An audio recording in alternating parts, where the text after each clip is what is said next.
राजधानी की सड़क पर बसों में घूमने वाला हो चाहे पैदल चलने वाला, साइकिल सवार हो या फिर दोपहिया या चौपहिया वाहन चालक, सभी लोग अपने गंतव्य तक आसानी से बिना जाम में फंसे समय पर पहुंच सके।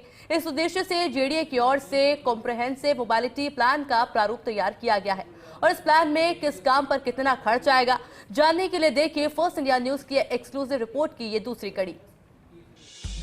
जेडीए की ओर से तैयार किए गए कॉम्प्रिहेंसिव मोबिलिटी प्लान के प्रारूप में दिए गए प्रस्तावों को धरातल पर उतारने के लिए 42,427 करोड़ रुपए की दरकार है।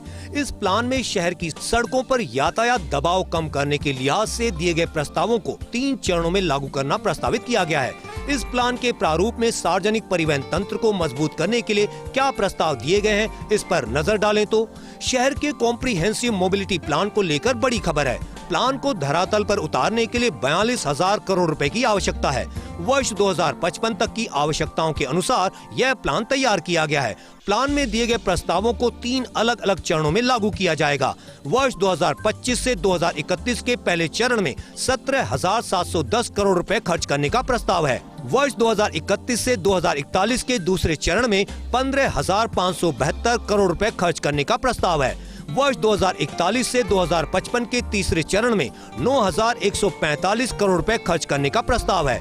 ड्राफ्ट प्लान के अनुसार जयपुर मेट्रो के दूसरे, तीसरे और चौथे चरण में मेट्रो चलाने का प्रस्ताव है। 113.7 किलोमीटर लंबे रूट पर मेट्रो चलाने का प्रस्ताव रखा गया है। इन तीनों चरणों की कुल अनुमानित लागत 34,000 करोड़ रुपए बताई गई है। 3,550 इलेक्ट्रिक स्टैंडर्ड बसें चलाने का प्रस्ताव है। इन बसों की खरीद की अनुमानित लागत 3,550 करोड़ रुपए बताई गई है। इसी तरह 300 इलेक्ट्रिक मिनी और मिडी बसें चलाने का प्रस्ताव है। इन बसों की खरीद की अनुमानित लागत 90 करोड़ रुपए बताई गई है। बसों के लिए 10 बस टर्मिनल बनाए जाने की जरूरत बताई गई है। इन 10 बस टर्मिनलों के निर्माण का खर्चा 500 करोड़ रुपए बताया गया है। इसी तरह 4 फ्रेट टर्मिनल के निर्माण की भी जरूरत बताई गई है। इन फ्रेट टर्मिनल की लागत 80 करोड़ रुपए बताई गई है। इस कॉम्प्रिहेंसिव मोबिलिटी प्लान में सड़क सुधार प्रोजेक्ट्स, एलिवेटेड व फ्लाईओवर का निर्माण, नॉन मोटराइज्ड इंफ्रास्ट्रक्चर में सुधार, जंक्शन में सुधार और पार्किंग विकसित करने के विभिन्न प्रस्ताव दिए गए हैं। इन प्रस्तावों को जमीनी हकीकत में बदलने के लिए कितनी धनराशि की आवश्यकता बताई गई है, इस पर बात करें तो ड्राफ्ट प्लान के अनुसार 20,16,000 वर्ग मीटर में आउटर रिंग रोड बनाया जाना प्रस्तावित है। NHAI की ओर से भी आउटर रिंग रोड का निर्माण प्रस्तावित है। 30,10,000 वर्ग मीटर में नई सड़कें बनाई जाने का प्रस्ताव है।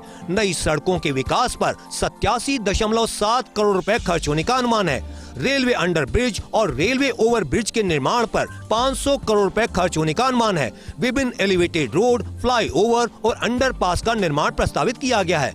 इन परियोजनाओं के निर्माण की अनुमानित लागत 2,288 करोड़ रुपए है। ड्राफ्ट प्लान में नॉन मोटराइज्ड ट्रांसपोर्ट पर फोकस किया गया है। पदयात्रियों और साइकिल चालकों की सुविधाओं का ध्यान रखा गया है। 94,800 वर्ग मीटर फुटपाथ बनाए जाने की आवश्यकता बताई गई है। फुटपाथों के निर्माण पर 19.9 करोड़ रुपए खर्च करने का प्रस्ताव है। 1.5 से 2 मीटर चौड़े फुटपाथों का निर्माण प्रस्तावित है। नॉन मोटराइज्ड व्हीकल लेन का निर्माण प्रस्तावित किया गया है। 47,200 वर्ग मीटर में यह लेन बनाई जाएगी। 2 से 2.25 मीटर चौड़ी लेन बनाई जाएगी। इससे साइकिल और अन्य नॉन मोटराइज्ड वाहन आसानी से चल सकेंगे। इस लेन के निर्माण पर 9.9 करोड़ रुपए खर्च करने का प्रस्ताव है। पदयात्रियों के लिए 11 स्थानों पर फुट ओवर ब्रिज और अंडरपास बनाए गए हैं। इनके निर्माण पर 22 करोड़ रुपए खर्च होने का प्रस्ताव है। पब्लिक बाइक शेयरिंग पर 2.8 करोड़ रुपए खर्च किए जाएंगे। विभिन्न जंक्शनों के सुधार पर 25 करोड़ रुपए खर्च होने का अनुमान है। मल्टी लेवल पार्किंग के निर्माण पर 48 करोड़ रुपए खर्च होने का प्रस्ताव है। Integrated command and control centre और स्पिल्ट साइकिल एवं ऑफसेट ऑप्टिमाइजेशन तकनीक पर 50 करोड़ रुपए खर्च होने का अनुमान है। इस तकनीक के माध्यम से ट्रैफिक सिग्नल का संचालन किया जा सकेगा। सड़क पर यातायात दबाव के हिसाब से सिग्नल नियंत्रित किए जा सकेंगे।